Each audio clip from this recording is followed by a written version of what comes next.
How quickly, you talked about the billions of robots, but how quickly can they be deployed in a manufacturing setting? How quickly can they be utilized and be functional and create that abundance that you talked about? Well, humanoid robotics will advance very quickly. I think we do have some of the Tesla Optimus robots doing simple tasks in the factory.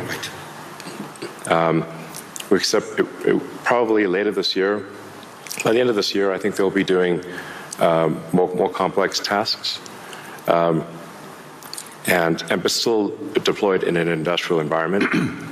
And probably sometime next year, I'd say that by the end of next year, I think would be selling humanoid robots to the public. That's when we are confident that it's very high reliability, very high safety, and the range of functionality is also very high. You can basically ask it to do anything you'd like.